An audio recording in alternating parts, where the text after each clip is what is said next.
So where I think we get many audiences here already. So it's time to start our event.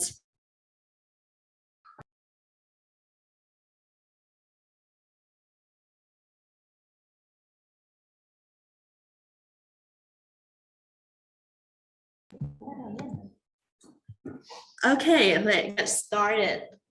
So good morning and good afternoon to all the audiences tuning in from all over the world. Welcome to AI in Climate Change. So when thinking about solutions to tackle climate change, people often think of renewable energy, green materials, and hardware, and digital solutions like platforms, marketplace, and AI are often overlooked.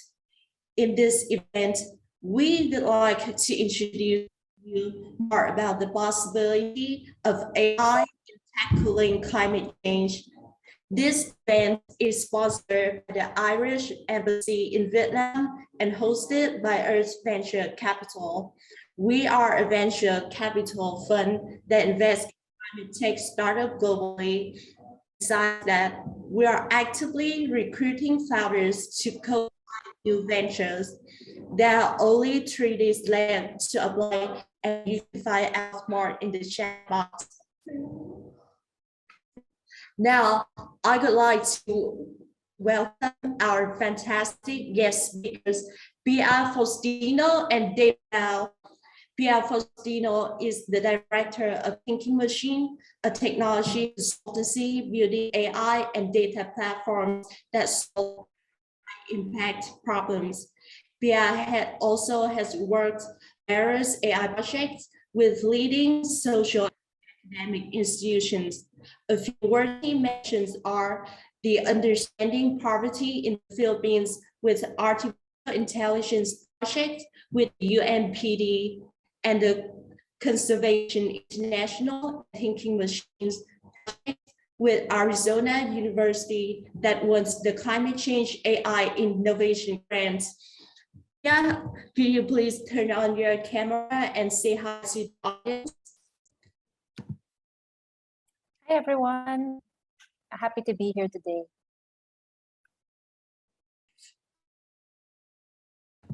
Okay, I will get back to you in a minute. And equally impressed, our guest speaker, David, is the founder of GainForest, a nonprofit grantee of Microsoft AI's for Earth program. David is a leading researcher at Zurich, Stanford, and MIT on multiple AI projects, such as the Climate AI Initiative, the ethical use of data, and current research. He's also an active and valuable member of the World Economic Forum, Climate Reality Project, and Creative Destruction Lab. Warm welcome to David. David, can you turn on your camera and unmute and say hi to the audience? Hi, pleasure to be here. Okay, great, awesome. So today's event will kickstart with 2 insightful presentations, AI in farming and agriculture from Pia and AI in forestry from David. And after that, Pia and David will have more sharings on the intersection of AI and climate change. Before turning over to our guest speakers, I would like to get down to the basics first. So many of us probably hear the terms climate change, AI applications in climate change daily as their buzzwords, but what are they really? So I think that to understand what climate change is, we have to understand the term climate first. So unlike weather, which is just a short-term variation of the atmosphere that can be observed from minutes to days, climate actually reflects the pattern of the average weather over a long period of time, let's say 30 years. And climate change is a change in the average weather pattern over time. AI is short for artificial intelligence that refers to system of machines that mimic human intelligence to perform tasks and can iteratively improve themselves based on the information they collect. So some common AI in tech climate change, including migration. We have the electric city system, transportation, buildings and cities, industry, agriculture, forestry, the land use, we have carbon dioxide removal. And for the adaptation, we have the climate predictions, reducing societal impacts, and solar geoengineering. So now, going to the exciting part of today's event. Welcome to our first presentation, Eco-Intelligence, Harnessing Data Science for a Climate Smart Food System by Pia Faustino. Over to you, Pia. Yeah, thank you so much for that introduction. So let me just quickly share my screen.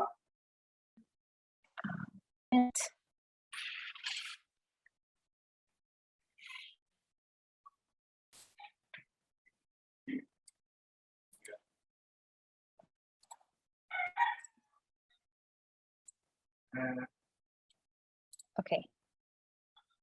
Yeah, so thank you so much for the introduction. Super happy and excited to share with all of you some of the experiences that my team and I have had in trying to figure out how to apply our capabilities in AI and data science to kind of join the fight against climate change.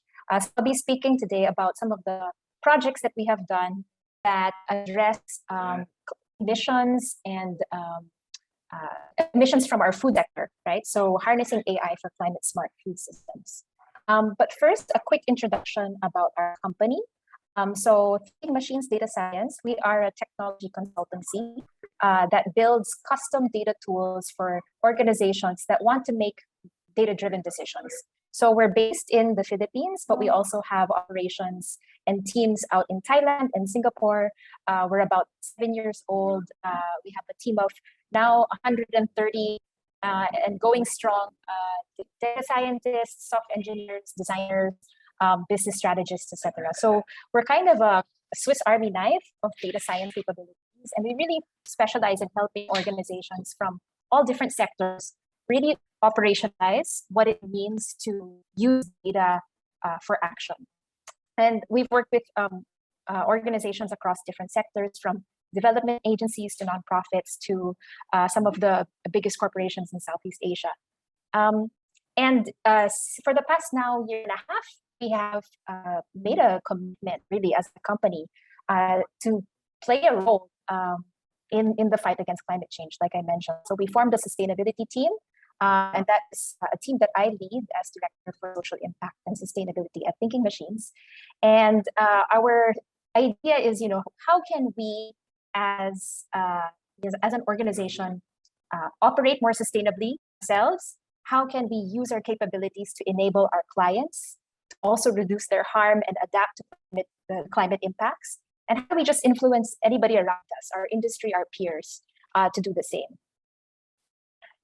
And why have we made a commitment as a company? So I'm sharing a news article from a few months ago. There's a huge typhoon, a super typhoon, that ravaged the Philippines back in December. It was called Typhoon Odette. I don't recall the international name, but over like a good portion of our country, maybe like 1/3 or a half of the country was deeply affected by this. And houses damaged, agricultural crops were damaged. People lost so much in this, and the agricultural sector, as you can imagine, is one of the most vulnerable to extreme weather events. And so, and the Philippines is still primarily an agricultural country, right? And as climate change is getting worse, we're going to see stronger, more devastating extreme weather events moving forward, which is really worrisome. Literally, our team is literally affected by this.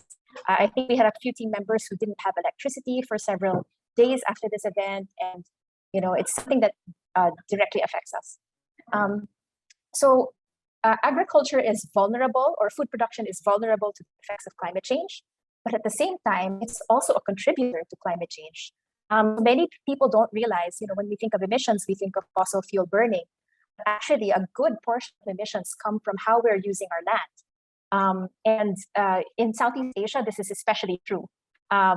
In Southeast Asia, we actually have a bigger proportion of our emissions coming from agriculture and land use than electricity, actually. So if we're going to reduce our emissions here in Southeast Asia, while also trying to improve lives for everyone, we really need to figure out how do we balance the interests of protecting nature and feeding people. Oops.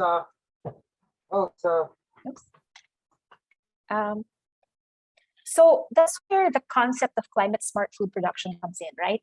So when we say climate smart food production, it's basically climate solutions that hit three goals. One is you create more food. So we have to feed more people, right? It's just more people, more and more people. The population is increasing, and our natural resources are also getting more stressed. But at the same time, how do you actually lower the emissions of that food while also increasing the resilience of our food systems to the extreme impacts of climate change? So you can imagine it's like you have to achieve all of these goals at the same time. The good news is there's a lot of solutions out there that can hit all of those goals. You have different ways of producing rice, different ways of managing the soil, etc. So how do we actually scale out all of these systems and make sure they're implemented as soon as possible, right? And of course, you can't do that without data. So if we're going to achieve all of these very, very challenging goals, how do we arm all of the players in the system? The food producers themselves, farmers, policymakers, scientists, nonprofits, academics. How do we give them the information that they need in order to achieve this, right? So they need to know what are the interventions that are best suited for different locations and conditions. How do I actually measure carbon, right? Carbon that's being emitted as a result of different agricultural activities. How do I know what the trade-offs are between different ways of using land? And then how do you actually understand what are the possible risks to our agricultural systems because of climate change? And how do you monitor those changing conditions? So these three goals, you can't achieve them without data. So at Thinking Machines, one of our capabilities that we've been really honing over the past several years is to use AI to generate geospatial data and customized maps to help support data-driven decisions. Before the past year, most of our projects have involved using AI to generate up-to-date maps of buildings and infrastructure, of socioeconomic data, such as average household wealth, etc. But most recently, we've discovered there are so many use cases of using AI to map natural resources. So I want to share about one particular project that involves this. For the past few months now, we've been working with the conservation nonprofit Conservation International to use AI-powered mapping to help them scale up a program that is called the Climate Smart Shrimp Program. I think what most people don't really realize when we hear about food production causing deforestation, maybe you read a lot about beef, right? Like livestock raising around the world is actually causing the destruction of forests. But actually here in Southeast Asia, one of the key causes of the destruction of mangrove forests is aquaculture. And mangroves, this is a huge problem because mangrove ecosystems are incredibly valuable. They sequester huge amounts of carbon. And at the same time, Southeast Asia is home to over a third of the world's mangrove forests, right? So this is something that's very, very special that exists in our region of the world. And 1 hectare of mangrove, I've read that it can actually store 4 or 5 times as much carbon as a terrestrial forest. So they're super, super they're blue carbon powerhouses, basically. And at the same time, they have all of these other benefits, right? Mangrove forests, they are biodiversity hotspots. They protect us from extreme weather events, coastal flooding, storm surges, improve water quality and livelihoods. Like I mentioned, so much of mangroves have been damaged or degraded because of the need to produce food using aquaculture, right? and because of increasing human settlements. So this program that Conservation International has developed tries to solve both of those challenges of, yes, people need food, but how do we actually produce the same amount of food or even more food while also restoring the mangroves, right? So the idea with climate smart shrimp is if we can actually help low production shrimp farmers increase their yield, like produce more shrimp using less land, maybe the rest of the land that they don't need anymore can be actually replanted instead to mangroves. And so the idea is, can we address the food issue first, and then we try to restore the ecosystems that have been lost.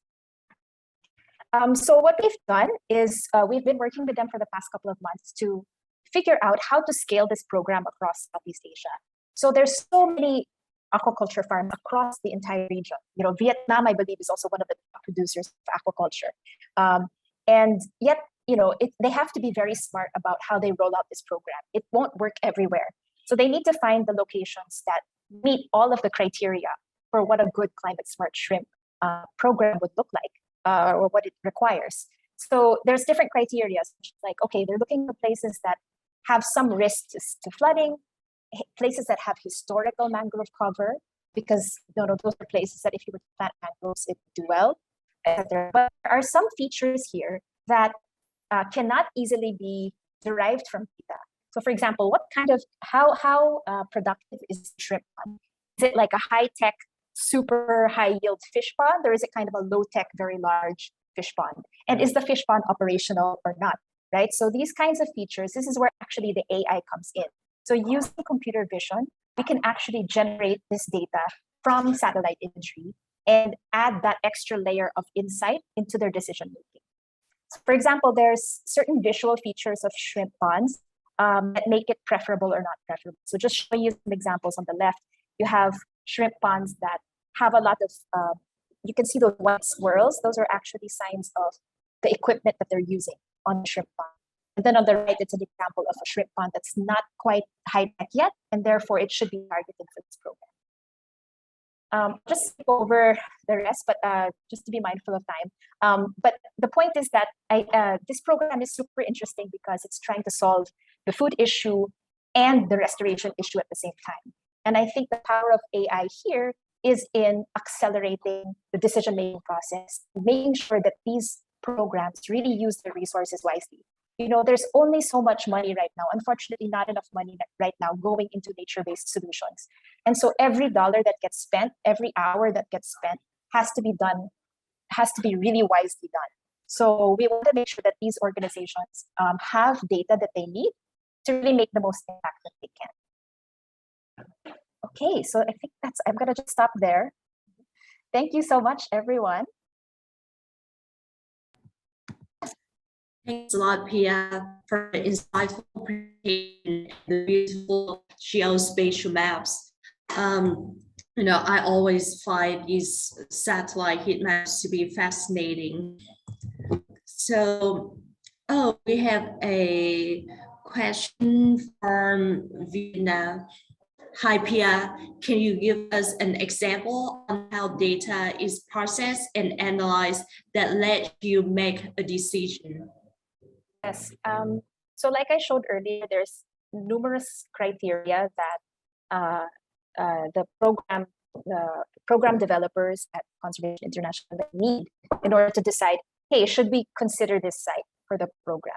Actually, right now, they're in the stage of trying to choose pilot sites for the program, and they're trying to understand what is the potential scale of this program throughout Southeast Asia. So what we do is, for all of the criteria, we find open geospatial data sets that represent each of those criteria.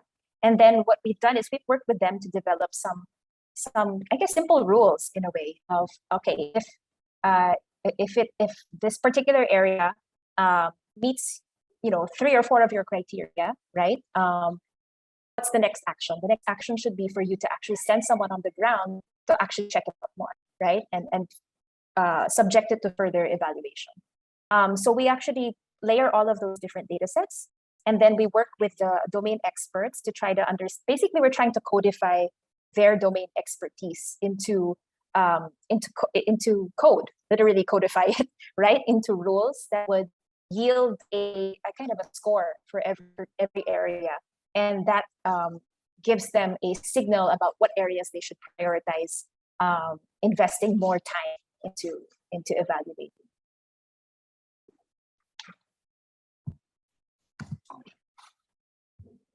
Yeah. Another question from Annie.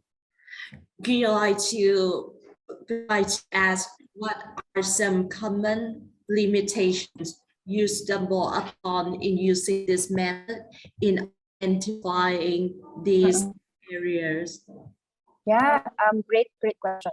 So one is you're working on real world challenges like this is also very humbling for technologists, right? As much as we want to believe that that data can tell you all the answers, there's just certain things that maps can tell you. So for example, so the limitations of this approach are these maps cannot tell us where the communities are more they are more open to doing mangrove restoration. So you have to have buy-in from these aquaculture communities, from these communities living in and around the mangroves, in order for this program to be successful. And there's just no way to tell that from the sky, right? You really got to go there on the ground and talk to these people. Some of the other data blind spots that we're seeing are land tenure. So who owns the land, right? Who has rights to use the land? Sometimes those management operational concerns are really the biggest blocker, no matter how physically suitable an area is for restoration. If you can't touch it because you're not legally able to, then that's a huge problem, right? So that's another data blind spot there, and that requires really working with the government to make some of this data more easily accessible and digital. I see there's also a question about ground truthing. Yeah, so we're actually working now with CI to kind of include some of the validation that they've been doing on the ground. So they're actually sending people to some of these potential sites and really checking out the site, really talking to the community there, really seeing if the elevation and the slope is good, really validating what kind of shrimp farming methods are being used there. So this tool it's not meant to replace ground truthing at all. It's just meant to make sure that if they're going to do ground truthing, there better be a really, really good chance that this place is, a promising one, right? So the ground truthing is essential to leading to action here. Okay, awesome. Thanks a lot, Pia. And now I'd like to welcome our second guest speaker, David Dow, with utilizing AI to restore the natural world. Welcome, David.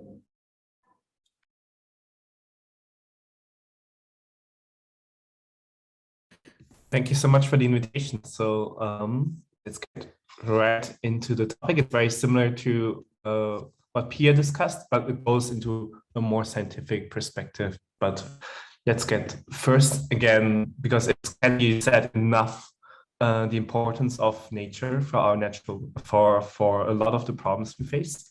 So currently, when we look at the satellite data, which is again very beautiful to look at, but also very frightening, because if you look at past satellite data and satellite data now, we can see that the natural world has been deteriorating rates unparalleled in human history. And these are not my words; these are the words from the Intergovernmental Science Policy Platform on Biodiversity and Ecosystems, which is the United Nations' highest level of scientific advisors telling literally the world leaders, hey, we're really messing up right now. We lost, and literally what that means is we lost, since industrial ages, half of all the world's forests have ever existed. That comes with huge, huge consequences.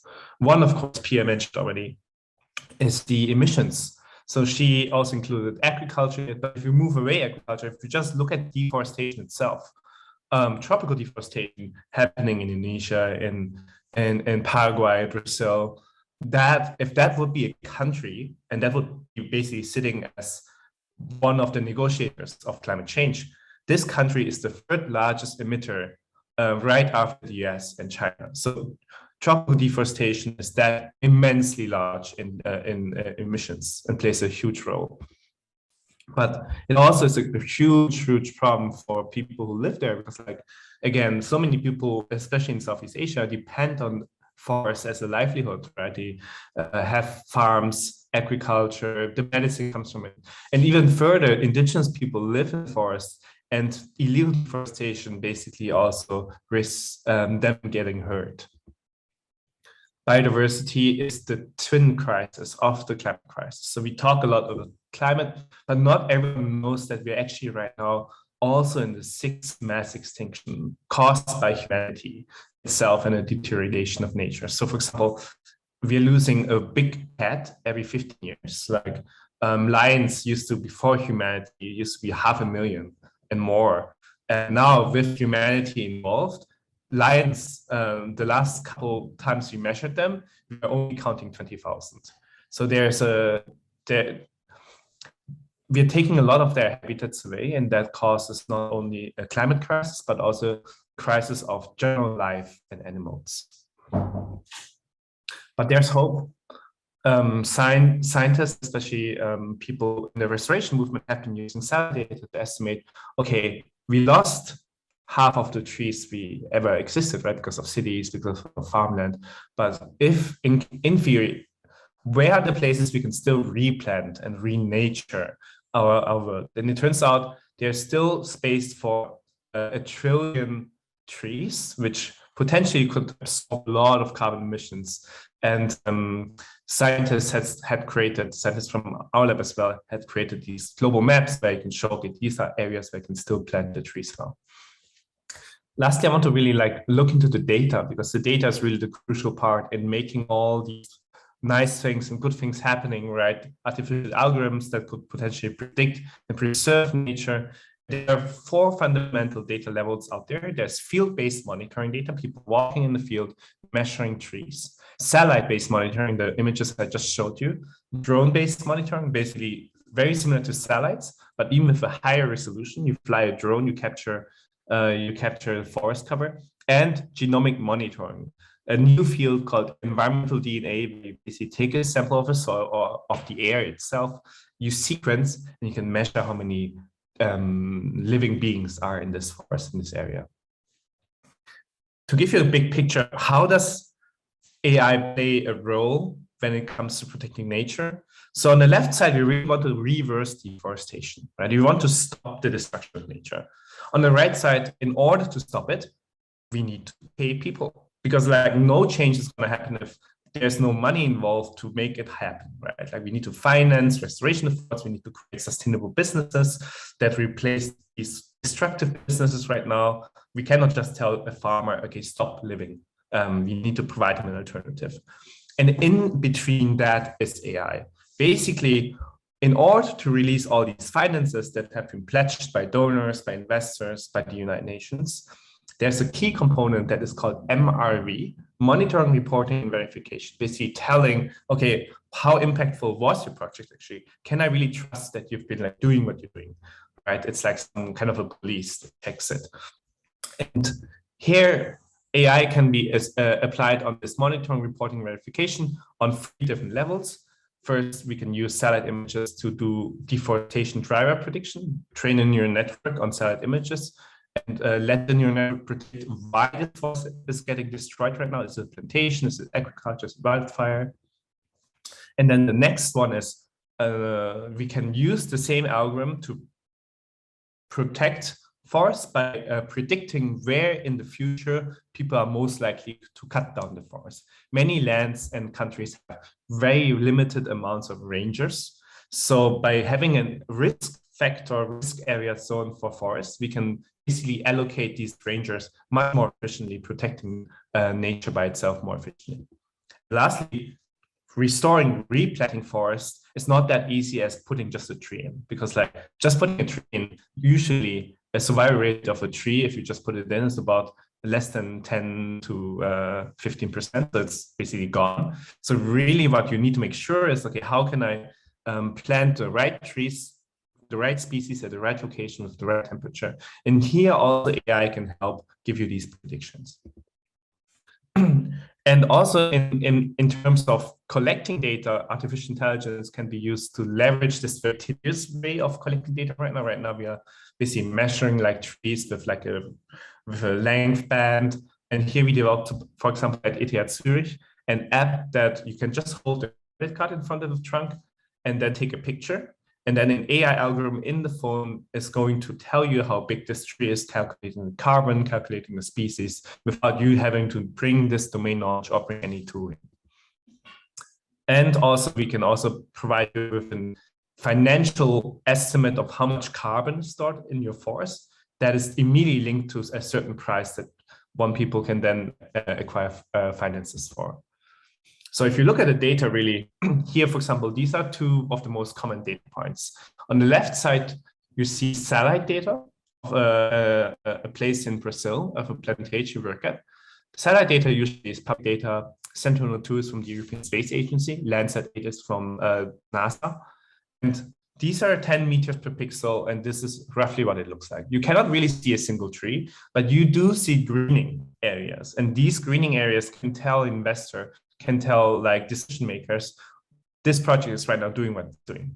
On the right side, this is commercial data, Maxar, Planet Labs. Commercial satellite data and drone data can get much higher resolution. Here, 50 centimeters per pixel, where you can even see a single tree. And the beautiful thing about, and the big challenge of current satellite data, for example, for machine learning, is that it's there, it's a lot, and it comes in irregular time steps. So we see the changes I showed you in the first slide, right? But it's really, really, really challenging for machine learning engineers' perspective, because you have to not only deal with what's the right AI model to use here, but actually a lot of data engineering. How do we store that amount of data? How do we process that amount of data? And how do we clean up all the data issues that could potentially come in, like clouds, like a wrong image, like wrong lights and colors? That is actually takes 99% of the work. So the AI model itself, training it is only 1%, cleaning up the data, making and managing it is 99% of the work. So I don't really want to make sure that I mention one last thing before we really hail AI as the silver bullet to solve climate change, because it is not.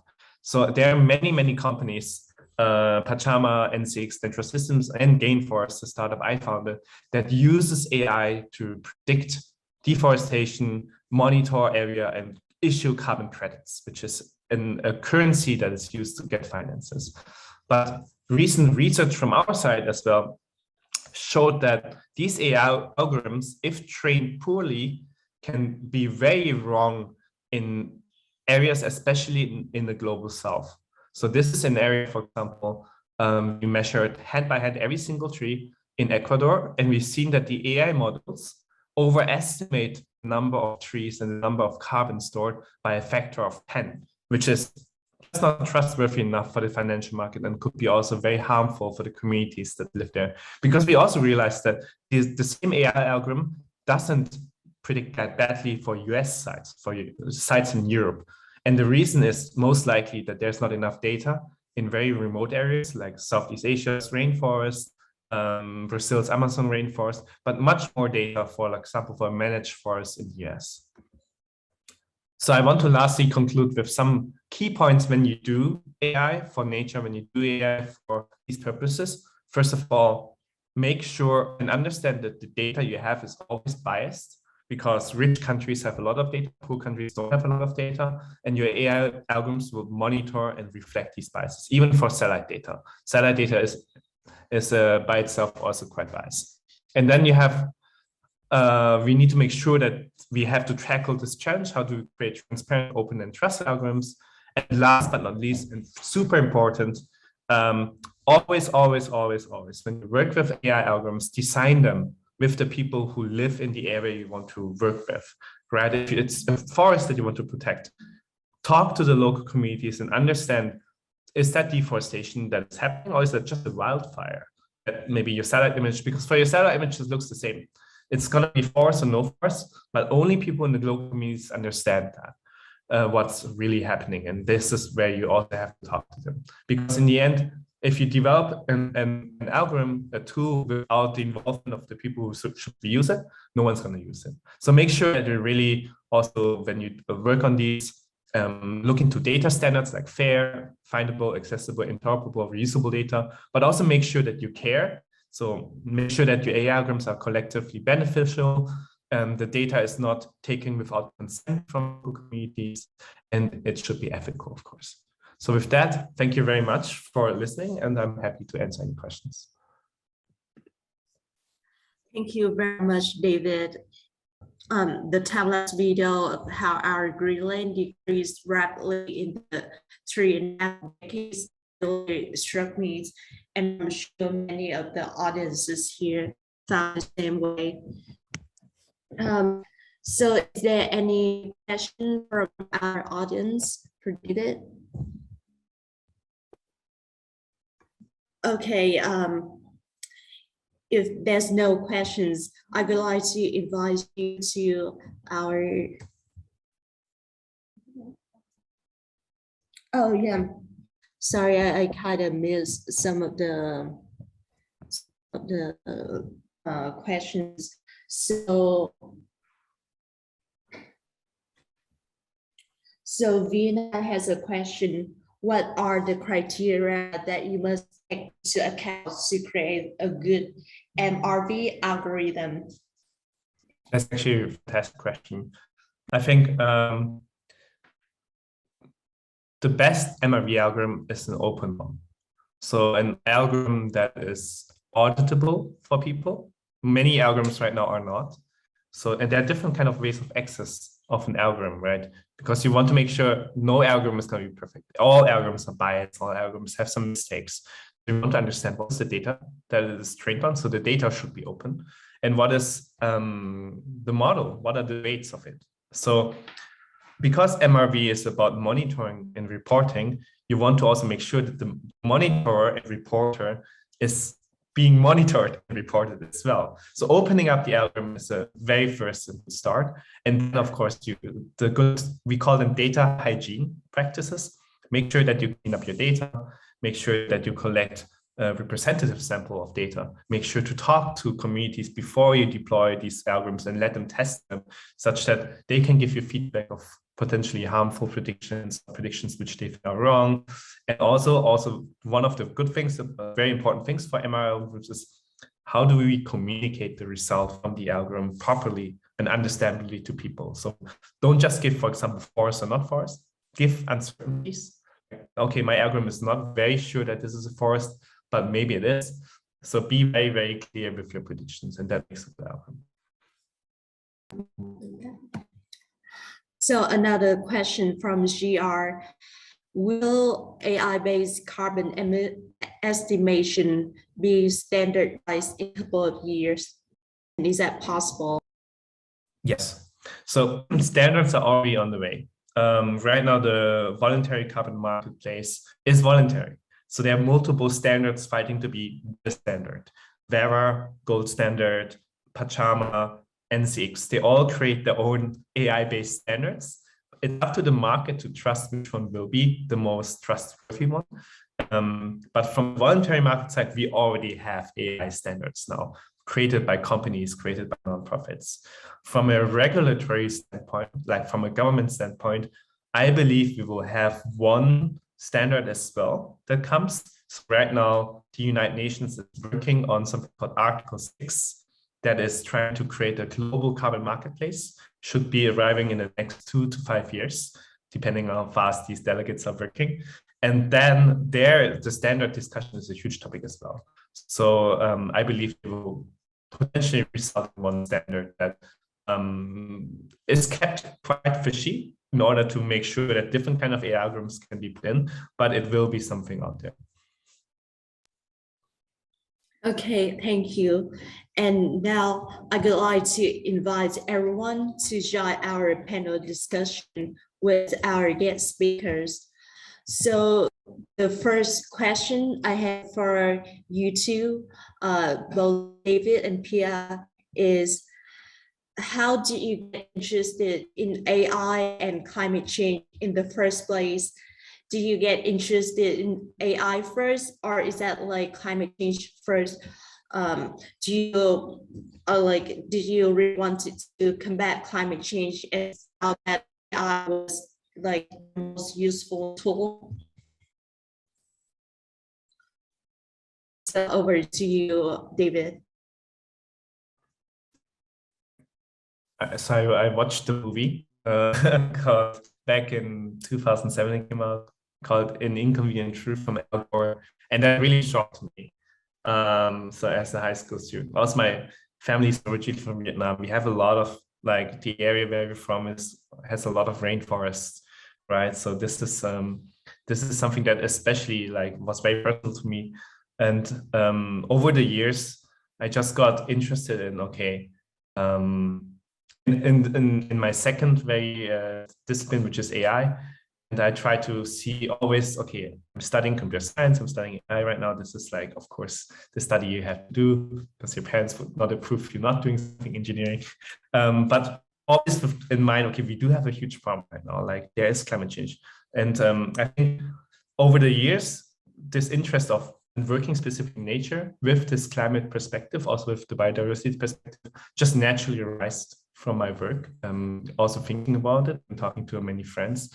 And really the big click moment was when I was attending a climate hackathon at the United Nations Climate Change Conference back in 2017. And they asked, like, how can technology help combat climate change? And at this hackathon, which was for 5 days, we came up with our startup GainForest, which won the hackathon and made me really like pursue this basically full time.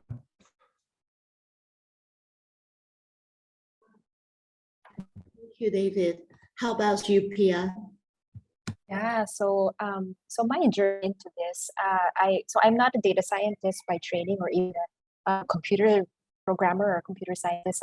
Before working at Thinking Machines, I spent 9 years as a journalist. I spent 2 of those years as a journalist for a biodiversity program, a biodiversity television program in the Philippines, and 1 year as a climate change reporter. So this was way back in 2009, 2008. I even covered like the Copenhagen climate talks.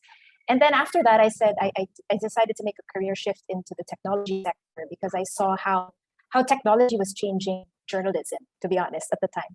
So I moved to the data science field, was an early employee at Thinking Machines. And then, the past 7 years, I've been in the data field, right? Managing data science projects, managing data science teams.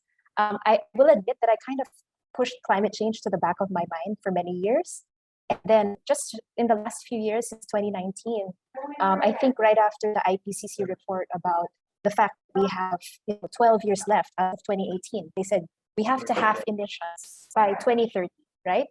That was very shocking to me. And I saw, all around the world, watching Greta Thunberg talk about, why is nobody panicking? and me talking about data all the time, right? I work at a data science company.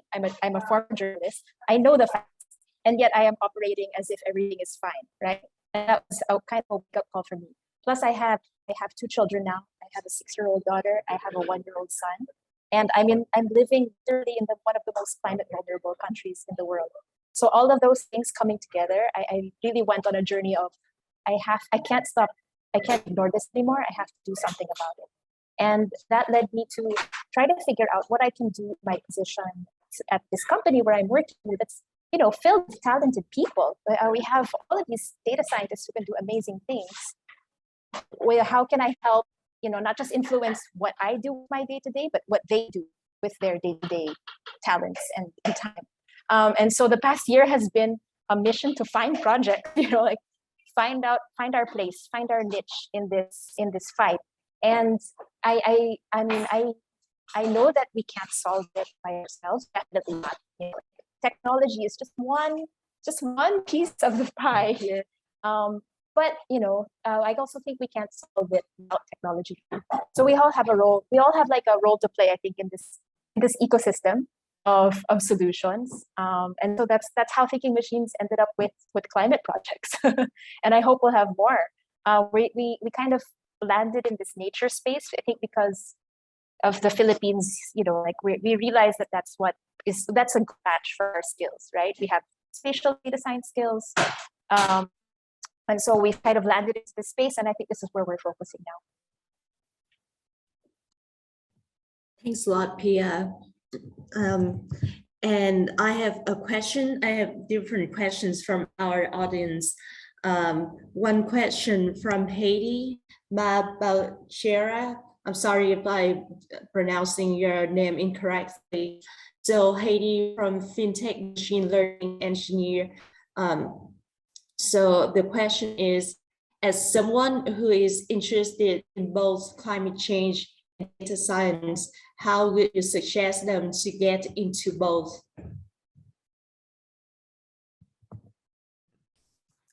So climate change and climate science or computer science is the question.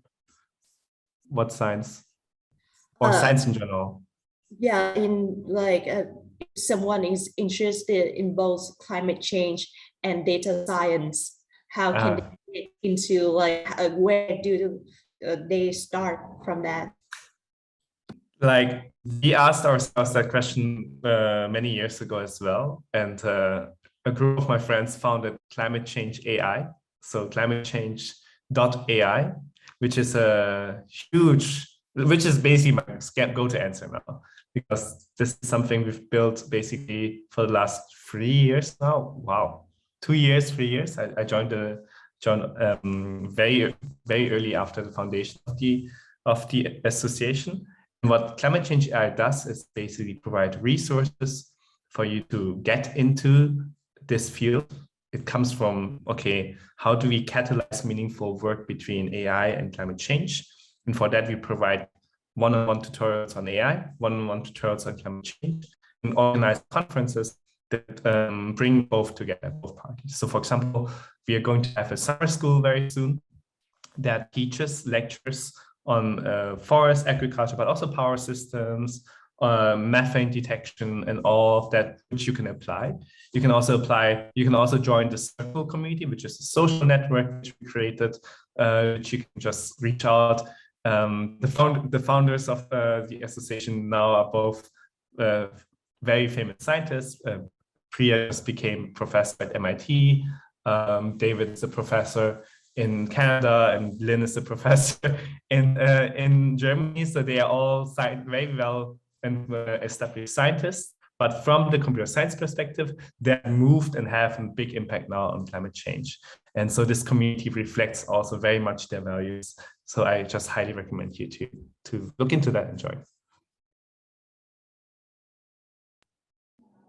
Thank you. I see some questions from other audiences. So Vienna, do you want to turn on your mic and ask our guest speakers directly?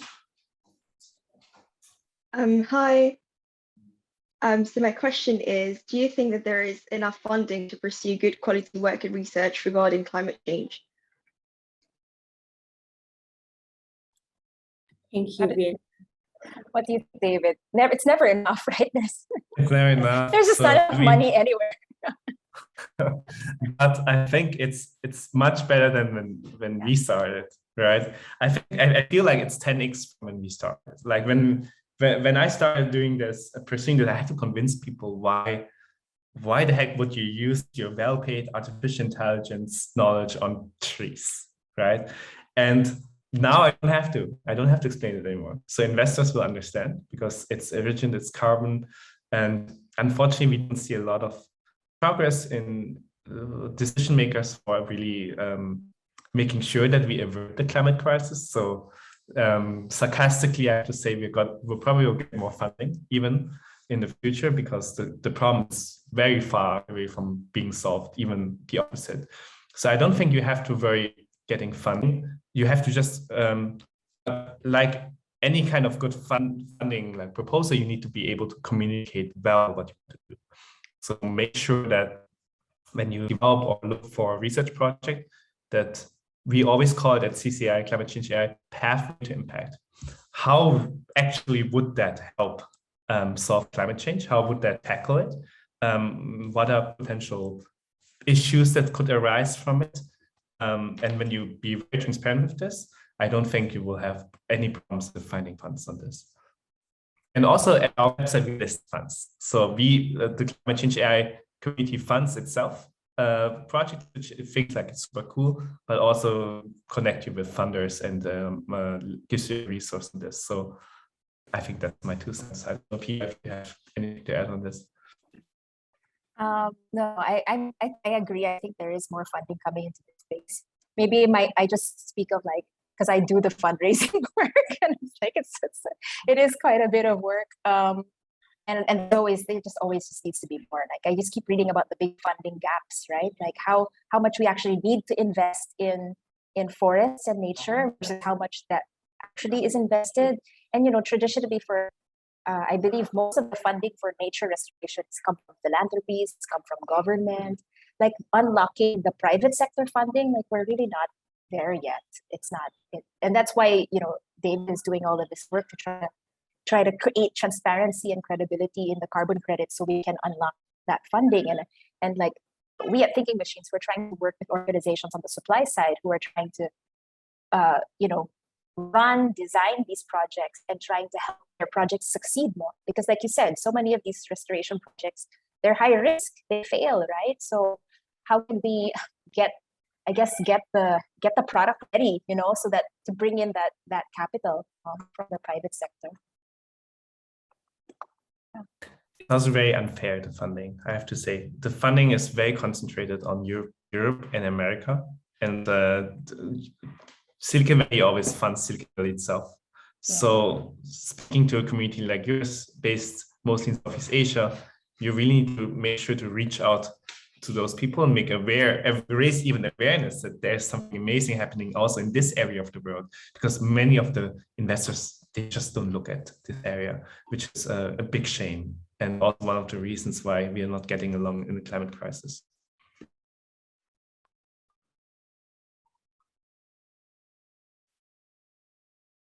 Okay, I see a long question here too. Are you muted? Oh, I'm muted. Sorry about that.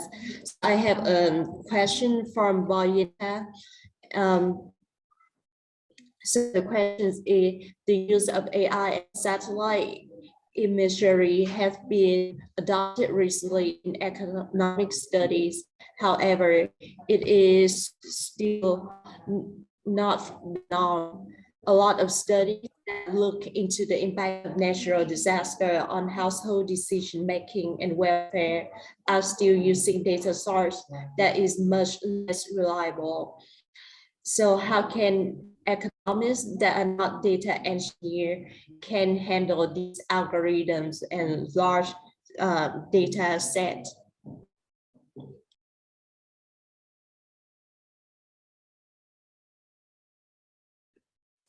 There's a lot of no coding solutions currently coming. I think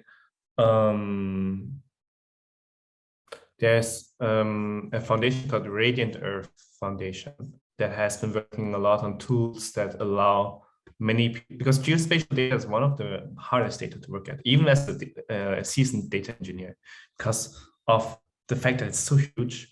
The API to download it is really like, it's governmental mostly, so it's really annoying to work with it. And then it's really noisy, the cloud, different formats, you have to read into the geospatial jargon. So Pia's answer was like, yeah, it's difficult, even for seasoned data scientists to work on this type of data. So coming from some area which is not a computer science area, there has been really great work trying to make it more accessible, but I totally agree, it's absolutely not very well accessible right now. There are tools, for example, like Google Earth Engine, which you can apply for. It's a open source, a free tool from Google to use that at least takes away the loading and processing. But other than that, we are still very early age on geospatial. I just want to add that I'm a huge fan of disciplinary collaboration, right? So, if you have a PhD in economics, there are things that that, these don't know. So I hope there will be more collaboration. That's something that I'm trying to do at Thinking Machines, actually. I'm trying to reach out to health experts, and reach out to disaster risk reduction experts and forestry experts, and trying to figure out, okay, we're data scientists. What do you need? So I hope there would be more actually. This is one suggestion I have for climate change AI. Like, can there be some more cross-disciplinary mingling and cross-disciplinary and cross-geography mingling as well? I think that's where the magic happens, right? When you bring the technologists in and then have them collaborate with people who have deep domain expertise, right? Because like we're basically solutions looking for problems over here. You know, like the technology is solution looking for a problem. So we need people who have deep domain expertise and really deeply understand what problems need solving, so we can figure out where tech can play a role. So I would just say, like, you know, mingle with some data scientists, go to events like this and you know, chat with them. Maybe you can start the collaboration first before like trying to do it all yourself and do it hands-on yourself. Yeah. Other questions from Kantu. So what are something that private sector could do to combat climate change? Reduce emissions. And be serious about it, and only buy offsets after you've done everything you can to reduce. David, Absolutely, I couldn't agree more. Offsets should, honestly, certificates should only be 10% of the solution, because 90% really needs to reduce emissions, right? So I totally agree with Pia. Be serious about that. No, it's not like cannot be business as usual. I think we're fighting against status quo versus radical transformation of business. And so we have to realize that status quo is a dangerous path, and that's very scary businesses for everybody, right? But we need some real leadership from business, from everybody. Yeah. Another question from Pooja. So the carbon market are very underpriced currently. Also, nature-based solutions have issues. How do you see these challenges being addressed? This is a fantastic question. And the question relates on the fact that sometimes you can pay 50 cents for a ton, and that is not okay. So the voluntary carbon market is a donation market. There are no rules from governments. So every NGO gives basically its own standard, whereas putting its own standards out, Gold Standards putting its own standards out. And these standards are oftentimes not very robust. And that results into, like, for example, companies being able to sell their verified carbon credit for 50 cents. It should not be okay, because like Shell should not be able to buy 50 cents per ton to say they are a carbon neutral company now, which is insane. So the task of AI here is to really not make these carbon credits more cheaper, but more expensive, providing more transparency, trust, monitoring, which also costs, of course. But with that, you make sure that the area you're protecting is actually protecting. Additionality is a fantastic example for that. For example, additionality, for people who don't know, is how much does this forest actually bring in carbon credits? For example, if I protect a forest that is in the middle of the rainforest where no one will ever cut, of course you're not helping anyone, because like this forest is already protected. Why would I buy it, right? So we really need to look into areas where there's a high risk of deforestation, a high risk of failure, a high risk of emissions. And there we need models to predict this. AI models can only do half the way. We need also experts to look at it. We need many AI models to give different kind of predictions. And that increases the trust in the certificate and also raises the price. It shouldn't get cheap. And the last question for today from Benedict is, what are your thoughts on the cost of developing AI solutions versus the benefit it brings to, like climate change or agriculture or forestry? Yeah, I can try that if it's okay. I mean, because so at Thinking Machines, we're a consulting firm, right? And so we get a lot of, we are frequently in the situation of organizations coming to us and asking, what can AI do? How can I use AI? They're super excited about it, right? And but we definitely, AI is not the best solution for everything. And I mean, it is, admittedly, it's expensive, it's difficult, it can be risky also. It can often be very experimental. I mean, like hiring geospatial data scientists is like, it takes a lot of resources, right? And so we definitely do not recommend throwing AI at every problem. For example, in the case of when is it good to consider using geospatial machine learning to extract data from satellite image? When you have to get data at like an incredibly wide scale, like you need to process like an entire country's worth of data, or three countries, like a whole region's worth of data. If that is the case, then maybe it would be cost effective to look into using machine learning algorithms. But if you're just, let's say, looking at one village or one place, and it's actually cost effective to like draw manual maps, like label imagery manually for your particular use case, then you shouldn't be looking at AI is not cost effective, right? So I think it's helpful when you have to deal with large geographic areas, when you have to have data that's frequently updating. Like it's not enough for you to have like one map every 5 years. You're looking at fast changing data that needs to be updated every 3 months or every month, right? Or even every week or something. And it's just not scalable for human beings to do that. That's when AI can help. So like I tell AI it sounds like a magical robot, but I actually like to use an analogy. It's more like a tireless intern. Like AI is very good at accelerating and scaling up kind of like repeatable, like tasks that are very boring and repeatable. And that's what you should use AI for, but we don't recommend it always. And so we're also kind of choosy about what projects are a good fit for what we can do. Yeah. And David, would you like to add anything on top of that? No, I think that's perfect. That's exactly what I was like. I would second that as well. Well, thanks a lot for participating today, and thanks our guest speakers for your amazing presentations, as well as all the answers to our audiences.